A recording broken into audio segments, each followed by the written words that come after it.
Start करते हैं आज के सेट को। पहला सवाल आप जैसा कि देख रहे हैं इंस्टॉलमेंट का क्वेश्चन है। कर आप 2200 रुपए के उधार पर 5 वर्षों में 5% साधारण ब्याज की दर से कितनी राशि के बराबर वार्षिक किस्तों का भुगतान किया मतलब अदा करना पड़ेगा। जब भी आपसे बोले कि वार्षिक भुगतान करना है किस्तों का और बराबर भुगतान करना है, तो बराबर भुगतान में आपको ध्यान रखना है कि प्रत्येक किस्त बराबर होगा, है ना, हर एक किस्त बराबर होगा। तो ऐसे क्वेश्चन को हम करते क्या है, तो अगर हम आपको समझा के बताएं तो हम बोलेंगे कि अगर 5 वर्ष में 5 किस्त मिलेगा तो पहला अगर 100 होगा तो दूसरा भी 100 होगा, तीसरा भी 100 होगा, चौथा भी 100 होगा और पांचवा भी 100 होगा। लेकिन अगर हम उधार की बात करते हैं, डेब्ट की बात करते हैं कि अगर डेब्ट को हम देते हैं तो डेब्ट क्या होता है, तो डेब्ट होता है कि 5 साल बाद अगर एक ही बार उस पैसे को दें तो कितना पैसा हमको देना पड़ेगा, तो हमको कितना देना पड़ेगा, 2200 देना पड़ेगा। तो हम यहाँ पर करेंगे कि 5 साल बाद हमको कितना देना पड़ेगा और कैसे देना पड़ेगा। तो बोलेंगे कि भैया ये 100 जो पिछले साल दिए थे इस 100 को भी इसी साल देना पड़ेगा और हर साल 5% का रेट लग रहा है, तो इस 100 को एक साल और रख लीजिएगा आप, तो आप कितना रुपया उस पर देना पड़ेगा आपको, 105 देना पड़ेगा। ये जो 100 आप पिछले 2 साल पहले दे चुके हैं, अगर इसको भी अभी ही दें तो कितना देना पड़ेगा, तो 5% के रेट से 2 साल का आपको 10 रुपया का ब्याज देना पड़ेगा, नहीं 110 देना होगा। उसी प्रकार ये 3 साल के रखेंगे तो 115 और ये 4 साल के रखेंगे तो 120, यानी टोटल ब्याज आपको कितना देना पड़ेगा, तो 550। यानी टोटल आपको जो देना पड़ेगा उधार या डेब्ट कहिए उसको, वो कितना देना पड़ेगा, 550। और इसी को दिया हुआ है कितना, तो बोलेंगे 2200 रुपया। और ये 2200 550 का कितना मल्टीपल है, कितना टाइम्स है, तो आप बोलेंगे ये जो है ना ये आपका 4 गुना है। कितना गुना है, 4 गुना। तो जो मेरा प्रत्येक किस्त होगा वो कितना कितना माने थे हम, 100, तो इसका भी 4 गुना होगा, अर्थात प्रत्येक किस्त कितना रुपया का होगा, 400 का होगा। तो अगर कोई भी सामान को आप किस्त में लीजिएगा तो 400 का 5 किस्त देना पड़ेगा आपको, यानी टोटल 5 साल में 2000 में काम हो जाता। लेकिन आप उधार ले लिए, एक के बार दे रहे हैं 5 साल बाद, तब आपको 2200 देना पड़ेगा, यानी 2000 पर 200 बढ़ा के देना पड़ेगा। और वो 200 कहां से आया, तो हर एक साल जो आप पैसा जो दे रहे हैं ना वो छोड़कर आप एक ही बार दे रहे हैं, इसीलिए 200 ज्यादा आया। तो हमेशा आप इस कॉन्सेप्ट को समझ लीजिए कि कोई भी सामान को 3 तरह से लिया जा सकता है। पहला नगद, यानी कि गए और तुरंत सामान उठा लिए। दूसरा किस्त पर, ब्याज पर, इंस्टॉलमेंट पर। और तीसरा उधार। तो ध्यान रखिएगा जो मेरा नगद होता है इंस्टॉलमेंट उससे थोड़ा ज्यादा होता है और उधार जो होता है वो सबसे ज्यादा होता है। उधार मतलब आप 5 साल के लिए उधार ले लिए, 5 साल के बाद देंगे पैसा, तो सबसे ज्यादा उसमें पैसा आपको देना चुकाना पड़ेगा। इंस्टॉलमेंट में दे रहे हैं तो नगद से थोड़ा ज्यादा देना पड़ेगा, लेकिन ज्यादा तो देना पड़ेगा क्योंकि अभी तो नहीं दे रहे हैं ना आप 5 साल में 1 साल करके दीजिएगा। तो इसीलिए इस कॉन्सेप्ट को ध्यान। एक व्यक्ति ने 5 लाख रुपए का घर खरीदा, किराया पर लिया। वो प्रति वर्ष कुल किराया का 12.5% मरम्मत आदि पर खर्च करता है। यदि 1660 रुपया प्रति वर्ष गृह कर देता है, इस प्रकार उसे प्रति वर्ष अपनी लागत का 10% धन मिल जाता है। ठीक है, तो उसे धन कितना मिलेगा, कितना मिलेगा मतलब उसके पास कितना पैसा आएगा। तो बोलेंगे कैसे पता चलेगा, तो ऐसे पता चलेगा कि आप मानो कि टोटल धन अगर x कमाता है वो प्रति महीना, तो 1 साल में वो 12x कमा लेगा। ठीक है, अगर 1 साल में 12x कमा लेगा, ठीक है, उसमें भी उसने खर्च किया है, तो बचा हुआ कमाई उसका वही जो है वो 10% है। तो बचा हुआ कमाई कैसे निकलेगा, तो बोलेंगे टोटल 12x में हमको खर्च घटाना पड़ेगा। खर्च है कितना, तो 12x का पहले तो 12.5% यानी 25/200 है ना, और साथ ही साथ 1660 और जो कि बराबर कितना हो जाएगा, तो 50,000 हो जाएगा, जो कि पूरे इनकम का 10%। अब यहां से आप कर लीजिए, यहां से आप करेंगे तो कितना आ जाएगा भैया, तो इसको घटाओ, तो पहले काट लो इसको, 4 तिया 12, 4 से कटेगा 50 12, 50 दूनी 25 दूनी 50, यानी 3x/2 और माइनस देखो अंदर ले जा रहे हैं हम, माइनस अंदर जाएगा तो 1660 बराबर कितना, 50,000। अब यहां से 12x में से घटाना आपको, तो 12 दूनी 24 में से 3 जाएगा तो कितना बचेगा, 21x/12 2 और 1660 उधर जाके जुड़ जाएगा तो कितना आएगा 50,000 51,060 660। ठीक है, अब इसको काट दीजिए, 21 से काट दीजिए, 21 से कटेगा 21 दूनी 42 और 21 कितना बचेगा 996, तो कितना बार में लगा दे 4 बार में 21 चौक 84, तो 6 और 6 12 इधर बचेगा, फिर 6 बार में लग जाएगा तो खत्म हो गया ना, एगो जीरो भी, तो x बराबर कितना आ जाएगा 4 9 और 2 ऑप्शन नंबर 6। ठीक है, तो इतना उसको बच जा रहा था तो उसका पूरा मंथली निकल गया, मंथली चूंकि हम x ही माने थे तो x का मान निकल गया। ठीक है, तो इस तरह से आप लोग जो है कर सकते हैं। अब इसको और कैसे बना सकते हैं, तो आप ऐसे भी बना सकते हैं कि पूरा किराया x ना मान के कुछ और मान लीजिए जो कि क्या हो इतना % का बेस हो, जैसे कि 200 मान लीजिए, उससे भी आप बना सकते हैं। ठीक है, तो x नहीं मानना पड़ेगा। ठीक है, हालांकि इसमें भी ज्यादा समय नहीं लगा। आगे बढ़िए, क्या कर रहा है कि एक राशि ज्ञात करें जिस पर 3 वर्षों के अंत में 15% वार्षिक दर से चक्रवृद्धि ब्याज इतना हो जाता है। 15% मतलब क्या होता है आपको पता होना चाहिए। 15% मतलब तो बोलेंगे 15% मतलब होता है 3/20। 15% मतलब 3/20। अब 15% के रेट से 15% के रेट से कितने साल में 3 साल में कोई धन कितना उस पर ब्याज मिलता है 65,100.52 है ना, इतना उस पर ब्याज मिलता है। तो आपसे क्या पूछ रहा है राशि पूछ रहा है। तो हम आपको बताए हुए इस क्वेश्चन को बनाने का तरीका कि आप अपने मन से प्रिंसिपल मान लीजिए। प्रिंसिपल क्या मानेगा 3 साल है तो 20 का क्यूब यानी प्रिंसिपल कितना मान लीजिए 8,000 मान लीजिए कि टोटल प्रिंसिपल कितना है 8,000। अगर 8,000 टोटल प्रिंसिपल है तो 8,000 का ही पहला साल ब्याज मिलेगा कितना 3/20। तो 3/20 कितना होता है 8,000 का, तो बोलेंगे 3/20 होता है 1200 होगा ना। इसका 3/20 करोगे कितना आएगा 1200। तो आपको पता है कि 3 साल कैसे कैसे चलेगा 1200 1200 और फिर 1200। ठीक है, फिर दूसरे साल क्या होगा तो पहले साल पर 3/20 तो जो कि कितना होगा 180। फिर दूसरा साल भी पहले साल पर 3/20 और दूसरे साल पर 3/20 और तीसरा साल क्या होता है इस पर भी ब्याज लगता है। आपको हम बताए हुए हैं कि पहला साल किस पर ब्याज लगता है तो मूलधन पर। मूलधन पर तो लगता ही है 3/20 और साथ ही साथ पहला साल के ब्याज पर भी ब्याज लगता है दूसरा साल, और तीसरा साल पहला साल के ब्याज पर ब्याज, दूसरा साल के ब्याज पर ब्याज और दूसरे साल के ब्याज पर भी ब्याज लगता है तीसरा साल। तो टोटल ब्याज मेरा कितना आता है वही तो दिया हुआ है आपको। तो कितना आया देखो तो 12 तिया 36 18 तिया 54। अच्छा इस पर तो 3/20 किए ही नहीं, 180 पर भी 3/20 कितना होगा 27। तो टोटल कितना हुआ भैया तो बोलेंगे 336 प्लस 540 प्लस 27। तो टोटल ब्याज कितना बना आपका 7, फिर 4 2 6 और यहां बना कितना 6 5 11 और 4 यानी 4167। ये टोटल ब्याज निकला आपका। तो यहां से मूलधन निकल जाएगा 8,000 का मान। यही कितना दिया हुआ है आपको भाई, ये दिया हुआ है इतना दिया हुआ 4167।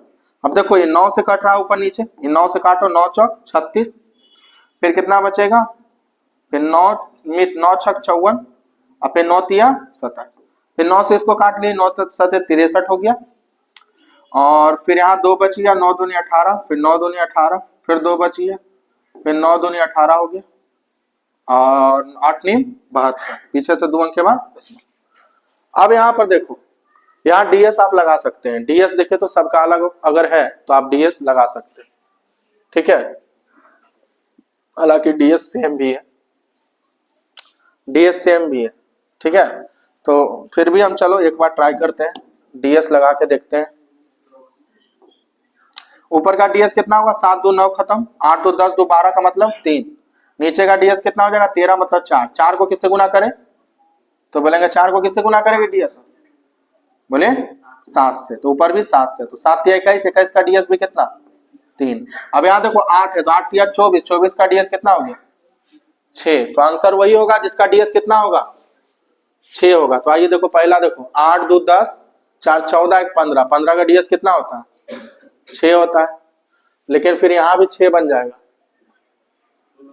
और यहाँ भी 6 बन जाएगा। लीजिए इसको हल कर लीजिए, इसको हल करिए। तो हल किए आप लोग? कितना आएगा इसका?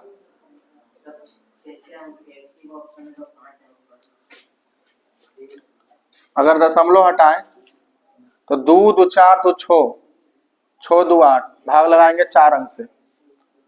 हाँ ये भी बोल सकते हैं आप कि बाकी सब बड़ा बड़ा नंबर है, 6 अंक में एक ही ऑप्शन में, यानी 1200 कितना 12,480, यानी ऑप्शन नंबर ए इसका आंसर हो सकता है।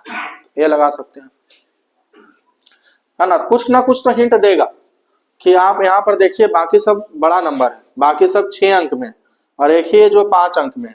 कभी भी आप यहाँ पर भाग लगाओगे तो इसको जब गुना करोगे तो यहाँ पर कितने अंक में आएगा? 2 2 4 2 6 और 6 इधर एगो 0 बैठेगा तो 7, तो यहाँ 5 अंक में ही आना चाहिए। 6 अंक में भाग लगाएंगे 4 अंकों वाली संख्या से तो छोटा नंबर आना चाहिए, यानी ऑप्शन नंबर ए इसका आंसर होगा।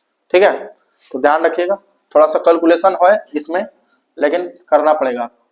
नेक्स्ट देखिए, अगर दो पाइप एक टंकी को क्रमशः 15 और 12 घंटे में भर सकता है, जबकि एक तीसरा पाइप इसे 20 घंटे में खाली कर सकता है। यदि टंकी खाली है तब तीनों पाइप खोल दिया जाए तो टंकी भरने में कितना समय लगेगा? देखिए तो बोलेंगे 15 12 और क्या 20, ये सब भरने वाला है, वो खाली करने वाला है। चलिए 60 मान लेते हैं इसका, तो 4 आ जाएगा इसका क्षमता। इसका क्षमता कितना आ जाएगा? 4, इसका 5 है, इसका 3। 3 क्या कैसा पाइप है? खाली करने वाला। तो आप देखो 4 5 4 9, 9 में से 3 गया 6। अगर टंकी खाली है तो 60 यूनिट 6 क्षमता के साथ भरने में कितना समय लगेगा? 10 घंटा। चलिए आगे बढ़िए। कोई छूटा भी क्या? अच्छा ये 79 एक बार देख लीजिए। कह रहा है कि यदि रूट 35 का मान दिया हुआ आपसे तो एक दशमलव स्थान तक 7/5 का वर्गमूल ज्ञात कीजिए। ठीक है, 7/5 का वर्गमूल, इसका आपका वर्गमूल निकालना है। ठीक है, तो कैसे निकालोगे? रूट 35 का मान दिया हुआ है ना, एक काम कीजिए आप ऊपर नीचे इसको रूट 5 से क्या कर दीजिए गुणा। इससे फायदा क्या होगा कि ऊपर बन जाएगा रूट 35 और नीचे 5 और 5 फ्री हो जाएगा। और रूट 35 का मान तो पता है आपको कितना 5.91 और नीचे में क्या आ गया 5, तो भाग लगाओगे तो 1.5 से लगेगा एक बार में, फिर 4 बचेगा, 8 बचे 40, तो 1.18, यानी कौन सा होगा? ऑप्शन नंबर बी बोल सकते हैं, यानी 1.2 इसका आंसर बोल सकते हैं। चलिए बढ़िया आगे। नेक्स्ट क्वेश्चन देखिए 81 क्या कह रहा है? ए तथा बी की चालों का अनुपात 5 और 4 है। किसी दूरी को तय करने में बी ए से 2 घंटे अधिक समय लेता है। आप देखो स्पीड का अनुपात अगर 5 4 है तो डिस्टेंस तो इसी अपोजिट रेशियो में कवर करेगा। अगर स्पीड 5 4 है तो दूरी कितना तक ट्रेवल करेगा? सॉरी टाइम, डिस्टेंस तो सेम है ना, तो टाइम कितना लगेगा इसको? 4 और 5, यानी कि आप पता है डिस्टेंस कांस्टेंट होता है तो स्पीड टाइम का क्या होता है? इनवर्सली प्रोपोर्शनल होता है, व्युत्क्रमानुपाती होता है। तो अगर स्पीड 5 4 में है तो टाइम कितना हो जाएगा? 4 और 5। आप देख ही पा रहे हैं कितना अधिक ले रहा है, तो बोलेंगे 1 यूनिट, और क्वेश्चन में बोला है कितना घंटा, तो 1 यूनिट का मान 2 घंटा। तो आपको बताना वो कितने कितने समय में तय करेगा। तो 4 यूनिट का मान कितना घंटा? 8, और 5 का मान तो 8 और 10 हो जाएगा, 8 और 10। नेक्स्ट देखिए अगला कह रहा है कि किसी संख्या का 1/5 उसी संख्या के 1/7 से कितना अधिक है? 10। तो आप संख्या को क्या मान लो? 7 5 35 मान लो। ठीक है, संख्या को 35 मान लो। इसी कॉन्सेप्ट पर अभी कुछ दिन पहले वो राजनाथ सिंह क्वेश्चन पूछ रहा था, सामने वो आईएएस सब बैठा हुआ था और उससे ही सब क्वेश्चन पूछ रहे थे। तो 35 संख्या अगर मान ले तो 35 का 1/5 कितना होता है? 7, और 35 का 1/7 कितना होता है? 5। इन दोनों में अंतर कितने का है? 10 का है। तो 10 में दोनों का अंतर 2 का है, तो 2 का मान 5, तो 1 का मान कितना? 2 का मान 10, तो 1 का मान 5। तो आपसे पूरा संख्या पूछ रहा है जो कि आप क्या माने हैं?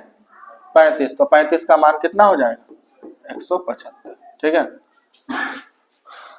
तो इसी तरह कॉन्सेप्ट से पूछ रहे थे सवालों कि कोई नंबर उसका इतना 1/, इतना अगर इसको दे दिया 1/, इतना, अब इसके पास इतना बचा तो बताइए टोटल नंबर कितना है। तो ऐसे ही कर सकते हैं, जैसे कि हम यही इसी क्वेश्चन में बोल दें कि किसी कोई नंबर है उसका 1/5 इनको दे दिए, 1/5 उसको दे दिया। अब आपके पास मान लिया जाए 34 रुपया बचा, तो बताइए वो नंबर कितना था? तो बोलेंगे ना 1/5 1/7 है तो इसका एलसीएम 35 हो गया। तो इसका 1/5 7 और इसका 11, तो 7 5 11 तो खत्म हो गया। बचा कितना? 11 खत्म कर दे तो कितना बचा? तो बोलेंगे 24 बचा। और 24 का मान जो भी दिया हुआ है उसको कर देंगे, माने 24 का मान बोल देते हैं हम 120 है, 120 बचा, तो 24 का मान 120, एक का मान 5, तो 35 का मान गुने 5 कर देंगे। ठीक है, गुने 5 कर देंगे, 35 5 175 वही हो जाएगा। नेक्स्ट देखिए क्या करा है, घड़ी 3 मिनट में 5 सेकंड आगे बढ़ जाती और इसे सुबह 8 बजे सेट किया गया, तो उसी दिन रात 10 बजे क्या समय दिखाएगी? 3 मिनट में कितना सेकंड आगे बढ़ रहा है? 5 सेकंड। 8 बजे सुबह सेट किए हैं, तो 8 बजे सुबह से लेके 8 बजे रात तक टोटल 12 घंटा और 2 घंटा और, यानी कितना? 14 घंटा। कितना घंटा? अरे 14 घंटा हुआ।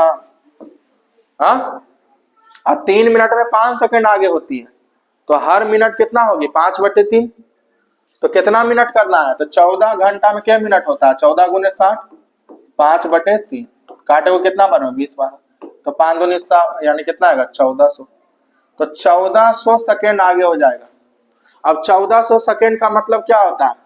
इसको मिनट में बदलने के लिए आपको किससे भाग देना पड़ेगा? इसको मिनट में बदलने के लिए किससे भाग देगा? 60 से। 60 से भाग दो तो कितना बार में जाएगा भैया? 6 दूनी 12 और 6 तिया 18, तो 23 आएगा, फिर कुछ बच जाएगा, यानी 10:23 मिनट 20 सेकेंड। यही बज रहा होगा, यानी ऑप्शन नंबर डी हो जाएगा।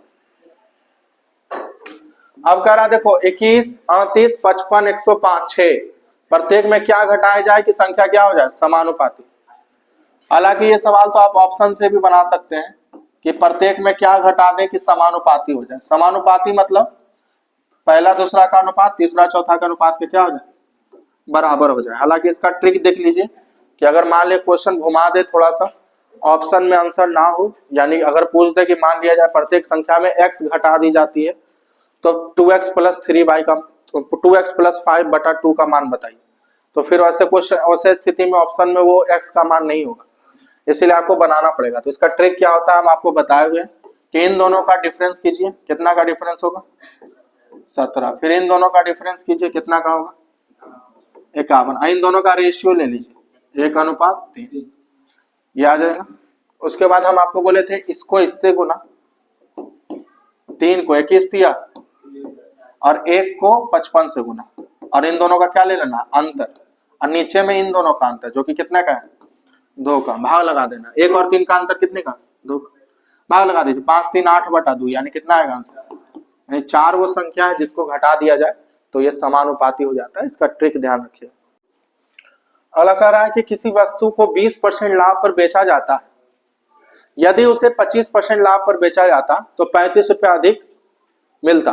सीधी सी बात है, 20 पर बेचा जा रहा है, अगर 25 पर बेचा जाता तो 35 रुपया अधिक मिलता। कितना परसेंट बढ़ गया लाभ? 5%। कितना रुपया बढ़ाने पर? 35। तो 5 का मान 35, तो 1 का मान 7, तो 100 का मान 700, यानी डी हो जाए। नेक्स्ट देखिए कह रहा है विद्यार्थी के पास होने के लिए कुल अंकों का कितना परसेंट लाना आवश्यक है? 33%। उन्हें कुल अंकों का 25% प्राप्त किया और कितने अंकों से फेल हो गए? ये भी वही बात है कि 33% लाना था, 25 लाया तो कितना कम लाया? कितना परसेंट कम लाया? 8%। और कितना से फेल हो गया? 40 से। तो 8 का मान, तो 1 का मान, तो 100 का मान 500। नेक्स्ट देखिए कह रहा है फल विक्रेता ने 80 रुपया में 100 संतरे खरीदे, यदि उनमें से 20 संतरे सड़े हुए, 100 रुपया में 80 खरीदा, 20 को सड़ गया, तो उसे 25% लाभ प्राप्त करने के लिए शेष संतरे को किस कीमत पर बेचना पड़ेगा? भैया 100 में 20 को सड़िए गया, तो 80 के दाम 80 रुपया हो गया। अब 80 संतरा का दाम 80 रुपया हो गया ना। अब पर संतरा आपको कितना पड़ रहा है? 1 रुपया। अरे 100 संतरा आप लाए, 20 को सड़िएगा तो फेंकिए न दीजिएगा, दूसरा बेचिएगा तो वो आपको बढ़िया से संतरा का होली खिला देगा। तो 20 को सड़ गया तो बचा 80 को, तो 80 संतरा का दाम 80 रुपया। जूस पीजिएगा मौसमी का, जूस जूस पूरा कर रहे हैं, आगे बढ़ रहा है तो बढ़ने नहीं दे रहा। 100 में से 20 वो सड़ गया तो 80 को बचा था। 80 का दाम कितना? 80। तो एक का दाम कितना रुपया? 1 रुपया। अब एक का दाम 1 रुपया पड़ा सीपी, 25% का लाभ चाहिए आपको, तो 25% बढ़ा के बेचेगा, यानी 1 रुपया 25 पैसा में बेचेगा, तब 25% का लाभ होगा, तो ये भी मौखिक बन जाएगा। बोले कोई दिक्कत? 1 रुपया पड़ा आपको, 25% लाभ चाहिए, तो 1 रुपया का 25% कितना पैसा? 25 पैसा, तो 1 रुपया 25 पैसा प्रति सूत्र। नेक्स्ट,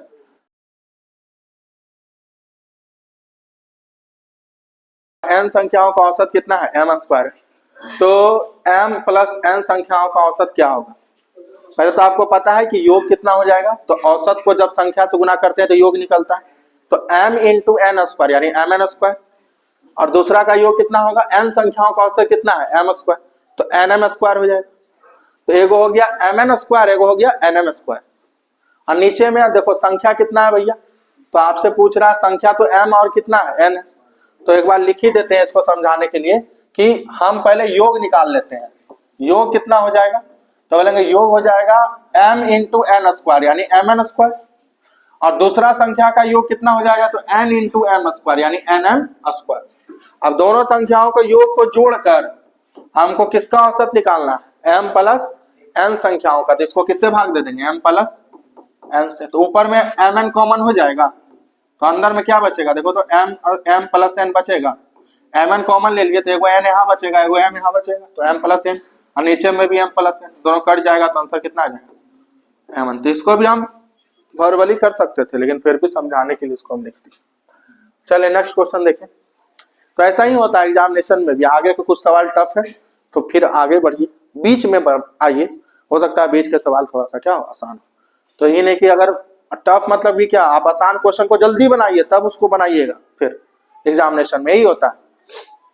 अब कह रहा है एक व्यक्ति की आय 10% बढ़ी, कुछ दिनों बाद पुनः 20% बढ़ गई, इस प्रकार व्यक्ति की आय में कुल कितने परसेंट की वृद्धि होती है? देखो कितना आसान है ना, पहले 10 बढ़ा फिर 20 बढ़ा, तो ए बी फॉर्मूला लगा देंगे इसमें, तो 10 प्लस 20 कितना? 30, अब प्लस 10 गुणे 20/100 यानी कितना? 2, तो 30 और 2 32% बढ़ गया। ए बी फॉर्मूला आपको पता होना चाहिए, ए बी फॉर्मूला जिनको नहीं पता उनके लिए बता दें, a plus B plus A B बटा 100, ठीक है, यानी कि 10 प्लस 20 10 प्लस 20 प्लस 10 गुणे 20 बटा 100, यही ए बी फॉर्मूला, तो यही से 32 हमने लाया।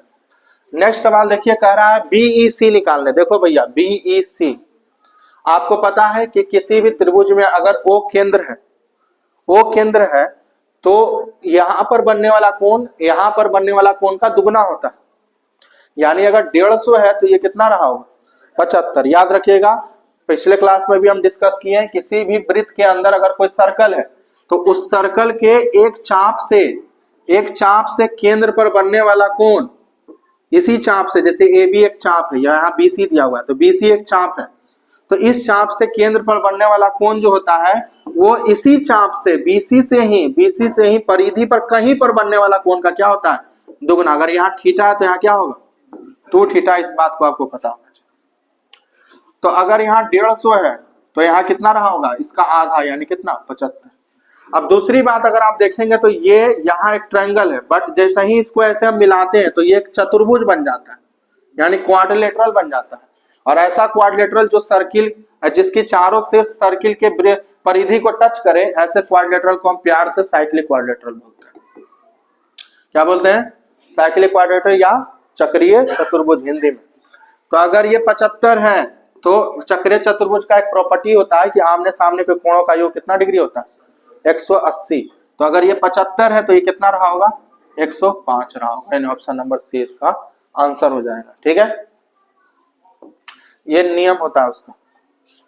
नियम तो बना है, कहीं से बना ही है, अब कैसे बना है क्लास नहीं है जो हम बताएं आपको। आगे 91 नंबर देखिए, कह रहा है कि 36 छात्रों के समूह की औसत आयु 14 वर्ष है। शिक्षक के आयु इसमें सम्मिलित किए जाने पर औसत 1 वर्ष की क्या हो जाती है? वृद्धि। तो किसकी आयु पूछ रहा है? शिक्षक की। बड़ा इजी क्वेश्चन, मौखिक भी कर सकते हैं। 36 लोगों का एवरेज 14 है, शिक्षक के आने से एगो का 1 बढ़ गया, 14 से क्या हो गया? 15, यानी 1 बढ़ गया कितने लोगों में? पहले के 36 लोगों में, यानी कि 36 ज्यादा बढ़ गया। 36 गुणे 1 यानी 36 बढ़ गया, कितना में? 14 में। यानी जो आया है वो 36 ज्यादा लेके आया है, 14 में 36 ऐड कर दो, यानी कितना हो जाएगा? 50। 16 ना हो गया, 16 में ऐड कर दो, 16 में 36 ऐड कर दो, कितना हो जाएगा? 51। 1 मिनट, 15 में ऐड करेंगे ना, 16 में क्या बोल रहे हैं? 36 छात्रों का एवरेज कितना है? 14 है, ठीक है। एक नया टीचर आया, यानी 37 लोगों का एवरेज एक बढ़ गया, कितना हो गया? 15। यानी एक की वृद्धि हो गई, कितने लोगों में वृद्धि हो गई? 36 में। तो हम आपको बोले थे जितना का वृद्धि हो, जितने लोगों में हो उतना से गुना करो, जितने के कारण हो उससे भाग लगाओ, लेकिन एक के कारण हुआ तो भाग लगाने का कोई जरूरत नहीं है। अब इसमें 36 जोड़ दो तो कितना आ जाएगा? क्या बन, यानी ऑप्शन नंबर 20 का आंसर आ जाएगा, ठीक है। चलो नेक्स्ट क्वेश्चन देखो। करा एक दूध वाला 30 लीटर पानी और 70 लीटर दूध का मिश्रण करता है। 30 लीटर पानी यानी कि मिल्क और वाटर, ये दूध वाला एक ना एक दिन जो है पकड़ा जाएगा। तो कर क्या रहा है ना भैया, उल्टा लिख दिया। वाटर दे रहा है कितना लीटर वो, और यहाँ मिल्क। 30 लीटर पानी है तो 70 लीटर दूध है, यानी 3 और 7 का रेशियो। अब कह रहा है इस मिश्रण का 1/4 हिस्सा बेचने पर वह जितना मिश्रण बेचा है उतना ही इसमें क्या मिला देता है? पानी मिला देता है। तो बचे हुए मिश्रण में डाल देता है। तो कह रहा है कि अंतिम मिश्रण में पानी और दूध का अनुपात बताओ। क्या किया इसने क्या किया? 1/4 हिस्सा बेच दिया। 1/4 हिस्सा बेचने के बाद उसने क्या किया? उतने ही की मिला दिया पानी। अब देखो इसको 30 से 70 रहने दीजिए। 30 70 मतलब क्या होता है? 100। 100 का 1/4 अगर आप बेच दिए तो बचा इसका 3/4 है। पहले तो ये बताइए बेचे कितना? 1/4 ने, तो कितना लीटर बेचे होंगे? 25। अब 30 लीटर है और 70 लीटर है, ऐसा ही बन जाएगा। 30 70 है, 25 लीटर बेचे, ओकरा में पानी मिला दिए। 25 लीटर पानी नहीं मिला है, दूध के साथ तो छेड़छाड़ नहीं किए। तो 30 लीटर बेचे, 25 लीटर बेचे, तो बचा कितना आपके पास? 75।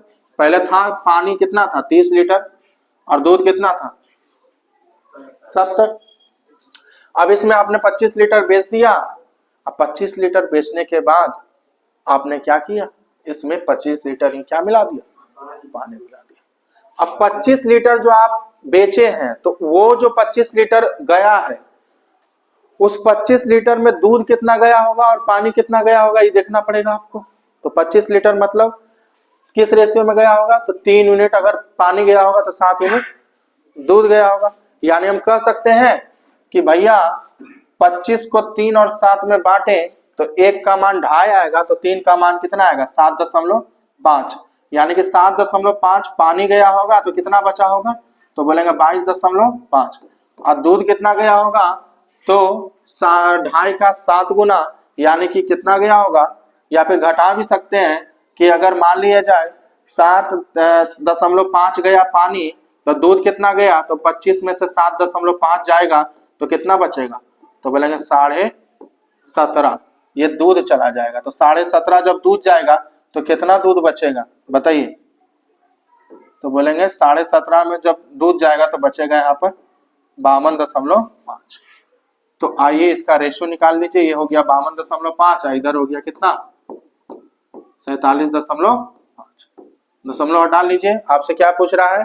पानी किसका किसका अंतिम मिश्रण पानी और दूध का कितना अनुपात है? तो चलो अनुपात निकाल लो। इसको 5 से काट दो। कितने बार में?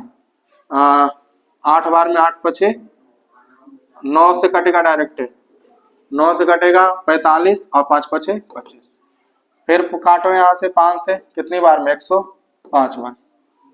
फिर कट रहा है यहाँ पर से 19 पचे 95, आइए 21 बार। यानी ऑप्शन नंबर 20 का आंसर हो जाएगा। ठीक है, कौन सा आंसर हो जाएगा इसका? Option number B.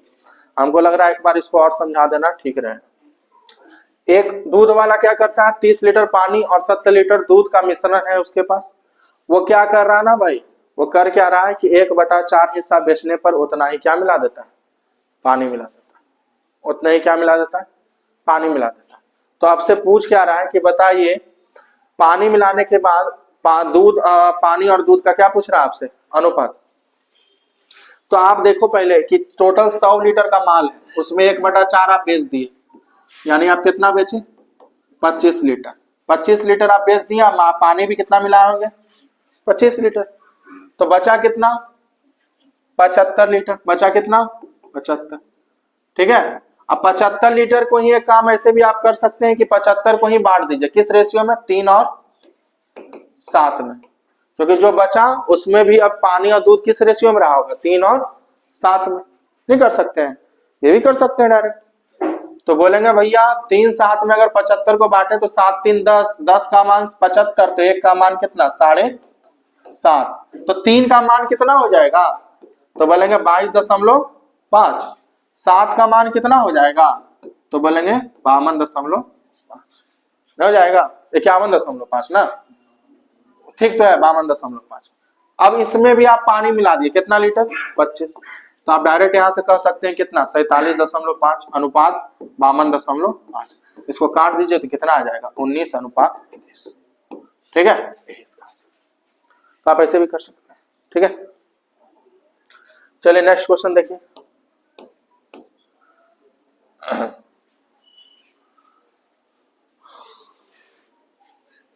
आगे देखिए, कह रहा है ए बी। कुछ लोग ऐसे भी हैं जिनको जब पूछने आएगा तो कॉल आ जाएगा, तो बुलावा आ जाएगा, तो अपने तो निकल जाएंगे।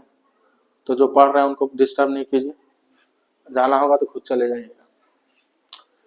आगे कह रहा है ए बी से कितना गुना है? बताइए तो, ए बी का कितना गुना? हमको तो दिख नहीं रहा भाई, कट गया थोड़ा सा। 5/3 गुना शायद, हाँ हो सकता है 5/3। ए बी का 5/3 गुना तेजी दौड़ता है। तो हम कह सकते हैं अगर ये ए है और ये क्या है? बी है, तो बी 3 है तो ए कितना हो जाएगा? 5। अब कह रहा आरंभ में बी ए से 80 मीटर आगे।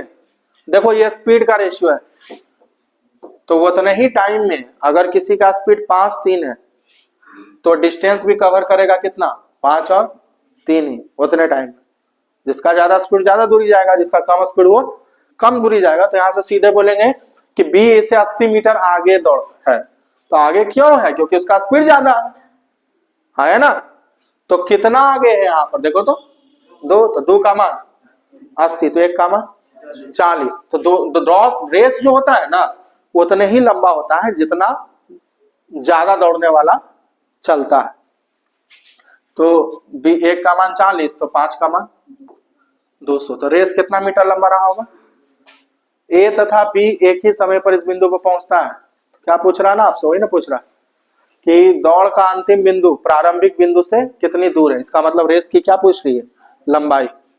तो रेस उतने ही लंबा होता है जितना दूरी तेज दौड़ने वाला क्या करता है? चलता है। अरे तेज दौड़ने वाला ही ना रेस को कंप्लीट करेगा, धीमा वाला तो पीछे में सूझ जाएगा, पहले ही गिर जाएगा, या फिर हार गया, टाइम खत्म, आप दौड़ते रहिए, आप कितना दौड़िएगा उससे कोई फर्क नहीं पड़ता। तो यहां पर ये हम समझाना चाह रहे थे। नेक्स्ट देखिए क्या कह रहा है, 94 नंबर देखिए। कह रहा है यदि n एक धन पूर्णांक है। n क्या है? धन पूर्णांक है। धन पूर्णांक मतलब समझते हैं आप लोग क्या होता है? Positive integer. अब कह रहा है एक धन पूर्णांक है n, तो कह रहा है कि x माइनस a विभक्त होगा। देखो इसमें हम डिटेल में समझाए हुए हैं क्लास में कि जब भी n एक पॉजिटिव इंटीजर, धन पूर्णांक मतलब पॉजिटिव इंटीजर, अगर n पॉजिटिव इंटीजर है तो अब पॉजिटिव इंटीजर दो तरह का होता है, या तो वो सम संख्या होगा या तो वो विषम संख्या होगा। तो इसमें टोटल 4 केस बनता है। पहला केस क्या बनता है कि अगर x पे पावर, ध्यान से सुनिएगा मेरी बात को, x पे पावर अगर n है और प्लस a पे पावर क्या है? n है। अगर इस तरह का क्वेश्चन है तो n में अब 2 बात है। पहला बात, n क्या हो सकता है? सम हो सकता है, और या तो n क्या हो सकता है? विषम। अगर n सम होगा, इस स्थिति में अगर n क्या होगा?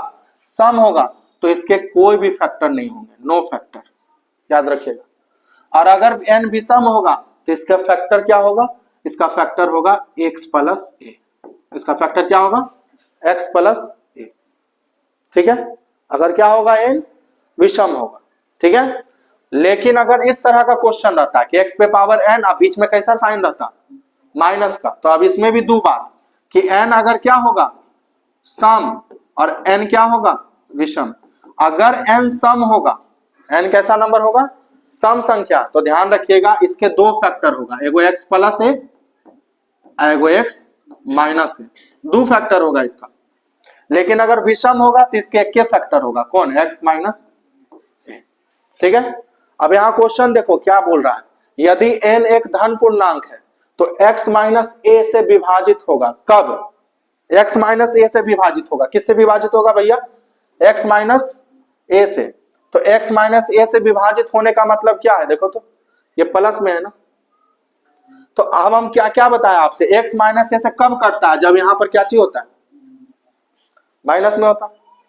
और x माइनस ए से कब कटता है, जब सम हो या विषम, दोनों स्थिति में कटेगा, लेकिन यहां पर क्या होना चाहिए, माइनस। लेकिन यहां पर बोला x माइनस ए से विभक्त होगा, और यहां पर कैसा दे दिया साइन, प्लस। बात समझ रहे हैं, तो x प्लस ए से विभक्त, जब यहां पर n एक सम संख्या होगा तो x प्लस ए से विभक्त होगा, x किसी से भी विभक्त नहीं होगा, और विषम होगा तो किससे विभक्त होगा, x प्लस ए से।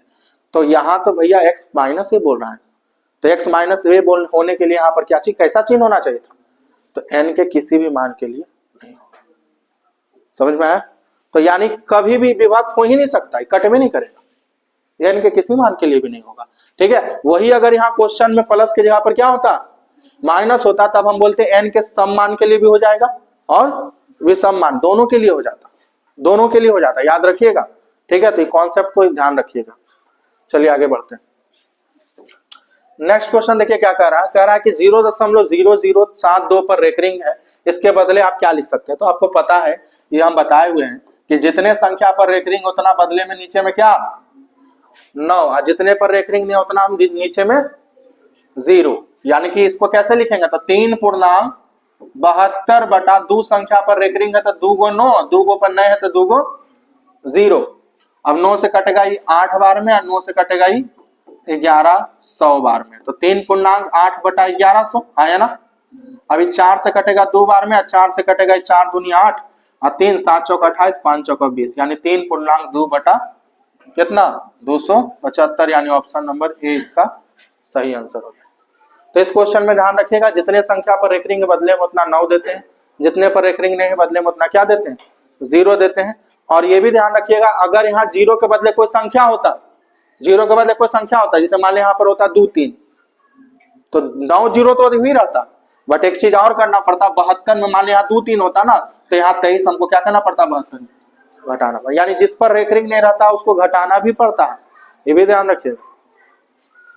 चलें आगे देखिए, अगला कह रहा है log √3 बेस a बराबर 1/6 है। तो यहाँ तो कितनी बार हम लोग कर चुके हैं, इसका फॉर्मूला क्या होता है,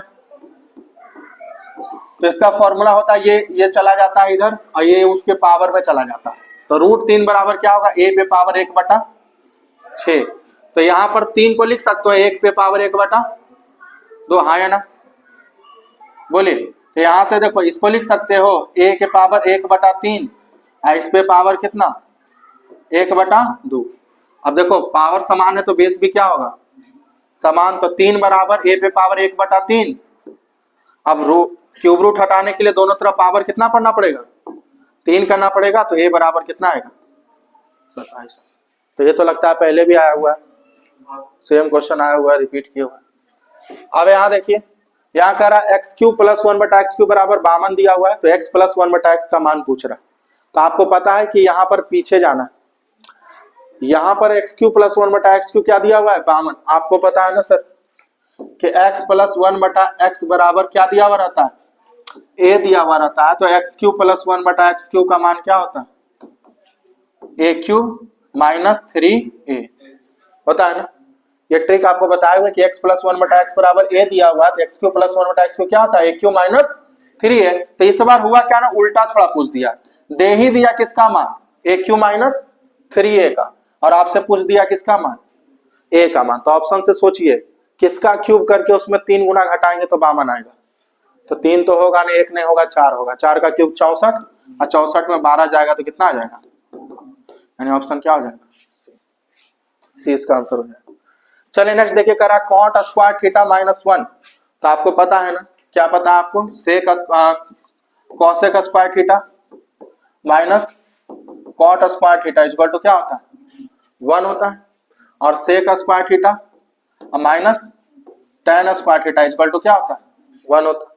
ये दो फॉर्मूला आपको पता अगर है तो यहां से आप बोल सकते हैं कि कॉट स्क्वायर थीटा बराबर क्या हो जाएगा, तो कॉसेक स्क्वायर थीटा। ठीक है, इसको हम लिख सकते हैं इस तरह से कॉसेक स्क्वायर थीटा -1, या इस तरह से दोनों तरफ अगर हम माइनस कर दें, इसको उधर ले जाए, नहीं इसको उधर ले जाते हैं, ठीक है, और इसको इधर ले आते हैं, तो ये हो जाएगा कॉसेक स्क्वायर थीटा -1। अब पहले से भी क्या है -1 ही है। ठीक है, इससे कोई फायदा होगा सर? कोई फायदा नहीं लग रहा हमको। एक काम कीजिए, इससे बढ़िया क्या कीजिए ना, कॉट स्क्वायर थीटा को लिख दीजिए किसमें, cos square theta minus sine square theta, और इसको बदल दीजिए sine square theta minus cos square theta. नहीं तो इससे होगा क्या, साइन स्क्वायर ऊपर में चला जाएगा तो क्या हो जाएगा कॉस स्क्वायर माइनस, अब बटा में साइन स्क्वायर, और नीचे में क्या आ जाएगा cos square minus sine square, अब बटा में क्या आ जाएगा कॉस स्क्वायर। तो ये तो कट जाएगा, ये सबसे ऊपर चला जाएगा, तो कॉस स्क्वायर बटा साइन स्क्वायर बराबर क्या होता है कॉट स्क्वायर, यानी ऑप्शन नंबर सी इसका आंसर है।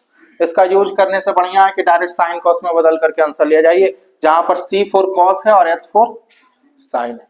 ठीक है, चलिए आगे बढ़िए।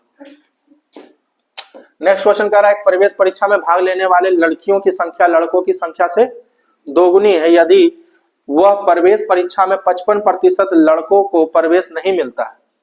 यदि उस प्रवेश परीक्षा में 55% लड़कों को प्रवेश नहीं मिलता है और 30% लड़कियों को प्रवेश मिलता है, तो इस प्रकार प्रवेश नहीं पाने वाले उम्मीदवारों का प्रतिशत क्या होगा। ठीक है, अब मेरी बात को सुनिए। एक प्रवेश परीक्षा में भाग लेने वाले लड़कों लड़कियों की संख्या के क्या है, लड़की जो है ना वो लड़कों की संख्या का क्या है दुगना है। तो लड़का अगर 100 है तो लड़की कितना है 200 है। कोई दिक्कत किसी को है? लड़कियों की संख्या लड़कों की संख्या का दुगना है, यानी कि लड़की अगर 200 है तो लड़का कितना है 100 है। अब कह रहा है यदि उस प्रवेश परीक्षा में 55% लड़कों को प्रवेश नहीं मिलता है, ये लड़की है और ये लड़का है, और इसमें 30% लड़कियों को प्रवेश मिलता है, नहीं मिलता है और मिलता है, ध्यान रखना। तो हमसे क्या पूछ रहा है, इस प्रकार प्रवेश नहीं पाने वाले उम्मीदवारों को संख्या बताइए। तो 55% को नहीं मिलता है, तो ये तो नहीं वाला है ना, तो 200 का 55% कितना होगा 110। और अच्छा लड़का 55% है तो 100 का 55% कितना होता है 55। 30% लड़की को मिलता है, तो 30 को मिलता है तो नहीं मिलने वाला चाहिए ना, तो 70 को क्या होता होगा नहीं मिलता होगा। 30 को मिलता है तो 70 को नहीं मिलता होगा, तो 70% कितना होता है 200 का 140। तो टोटल मिलने वाला कितना है 195। कितना में 300 में गुने 100। 3 से काट दीजिए 6 × 18 5 × 15, यानी कितना परसेंट लोगों को मिल रहा है नहीं मिल रहा है 62%। कितना हो जाएगा आंसर। तो 100 मान के बनाइएगा तो जल्दी बनेगा। अगला देखिए कह रहा है कि यदि हरात्मक श्रेणी के छठे और 11वें पद क्रमशः 1/11 और 1/19 है, तो इस श्रेणी का कौन सा पद पूछ रहा है पहला पद। तो हरात्मक श्रेणी आपको पता है ना सर, हरात्मक श्रेणी यानी हार्मोनिक मीन। हार्मोनिक मीन क्या होता है ना कि 1/AP होता है, जैसे 1/A + n-1 × d बराबर क्या होता है HP होता है। क्या होता है HP। तो जिस तरह से AP में हम लोग 11वां पद में A + 10d करते हैं ना, तो उसी तरह HP में क्या होगा 1/A + 10d होगा। तो हम सीधे बोल देते हैं कि A + 10d कितना है, A + 10d कितना है। केमा पद बोल रहा है सर छठा पद, सॉरी छठा पद बोल रहा है। तो छठा पद मतलब A + 5d कितना दिया हुआ है या, ठीक है। और दूसरी तरफ वही A + छठा पद ना 11वां पद, तो A + 10d बराबर कितना दिया हुआ 19। तो हमसे कौन सा पद पूछ रहा है पहला पद किसको कहते हैं A को। तो इसको 2 से गुना करके D को काट दें तो बोलेंगे 2A और प्लस 5 दूनी बराबर 11 दूनी, और घटा दीजिए इसको। तो 2A में से A गया कितना बचेगा D कट जाए, 22 में से 19 जाएगा, तो A का मान कितना आएगा 3। तो A का मान 3, तो पलट दीजिए तो कितना आएगा, ठीक है। क्योंकि HP AP का क्या होता है उल्टा। अगर HP में क्वेश्चन है तो उसको कैसे कर दीजिए पलट के किस में बदल दीजिए AP में बदल दीजिए, ठीक है। तो ध्यान रखिए। चलिए खत्म हो।